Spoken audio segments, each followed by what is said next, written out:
सुशील, good morning. Good morning. अच्छा सुशील, मुझे ना एक चीज डिस्कस करनी है पहले आपसे, इससे पहले कि हम निफ्टी, बैंक निफ्टी, उसकी तो बात हम करते ही रहते हैं।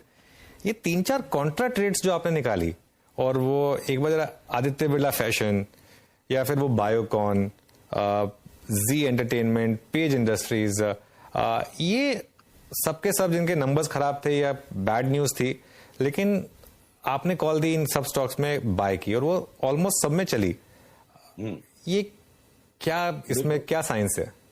देखिए अनुज जी, ये सिर्फ खराब रिजल्ट पे जो सेल ऑफ होके, क्लाइमैक्टिक सेल ऑफ होके बॉटम बन गया, सिर्फ यही नहीं हो रहा है।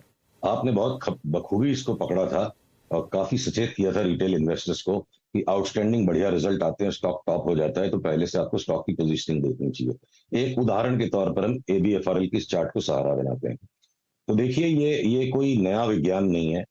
भगवत गीता में भगवान ने कुछ चौथे अध्याय में बताया कि सचेत मन से हम अपनी इंद्रियों के द्वारा सिर्फ उन्हीं चीजों को ढूंढते हैं जो हमारे एग्जिस्टिंग अचेत मन के बायसेस को कंफर्म करता है। और मॉडर्न साइकोलॉजी में भी क्लिनिकल एक्सपेरिमेंट्स में, सैकड़ों एक्सपेरिमेंट्स में साबित हो चुका है कि तकरीबन तकरीबन 7 सेकंड पहले तक हमारा अनकॉन्शियस माइंड डिसीजन ले चुका होता है, और यूजुअली हम अपनी सेंसोरियल इनपुट से, सो कॉल्ड फंडामेंटल न्यूज से कंफर्मेशंस को ढूंढते हैं।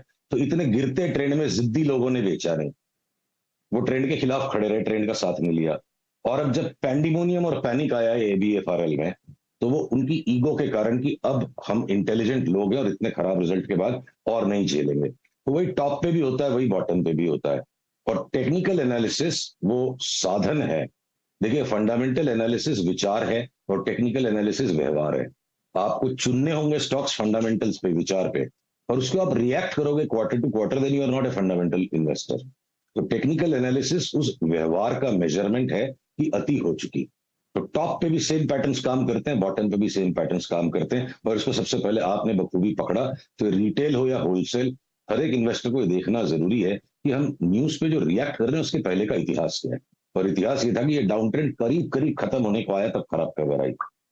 तो ये हर बार होता है और इस बार भी कुछ अनोखा नहीं। ओके, बिल्कुल। जैसे कहते हैं हम प्री पोजिशनिंग, बहुत अच्छे से जोड़ा आपने एक्चुअली मार्केट्स और भगवत गीता को, सुशील जी, अच्छा लगा मुझे।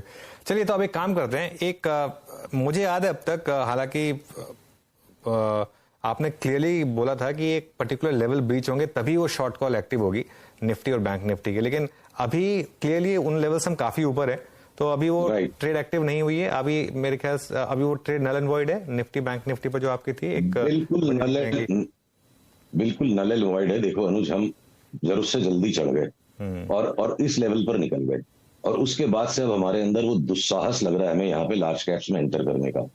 ठीक है, तो दुनिया भर के छोटे साइड काउंटर्स हैं, चाहे ये कुटे पिटे रिजल्ट्स वाले स्टॉक हैं, या अगर एनएमडीसी 108 के ऊपर ब्रेकआउट दे देगा, या आपके साइड में दुनिया भर के स्टॉक्स है। अगर नेल्को आज अगर सस्टेन कर जाता है जिस भाव पर है, तो ये भी एक बड़ा बाई बन जाएगा। तो जो स्टॉक्स चले ही नहीं है, लैगार्ड्स को इस वक्त लेने में भय नहीं लग रहा है। और आप देखो घूम फिर के रिबाउंड्स के अंदर, अब अगर आप, मैं मारुति की चार्ट के एक उदाहरण के तौर पर दिखाऊं, आ गया ये वापस अपने अच्छा खासा इसने रिबाउंड बना लिया, अब वापस इसने सेल सिग्नल जनरेट कर दिया कल। मारुति के बाद डीवीज लैब ने अगर बड़ा सेल सिग्नल जनरेट कर दिया कल। तो सिलेक्टिवली लार्ज कैप्स के अंदर वो एक टॉपी फीलिंग है।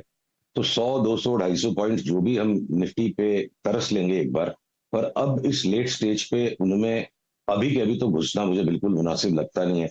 बैंकों के अंदर भी अगर आप देखोगे, बैंक निफ्टी ने ठीक है ऑल टाइम हाई बना लिया है, पर पास्ट में भी जब बैंक्स ने कोई बड़ा सेल ऑफ दिया, ये भी एक पुराना ऑल टाइम हाई था। तो जिस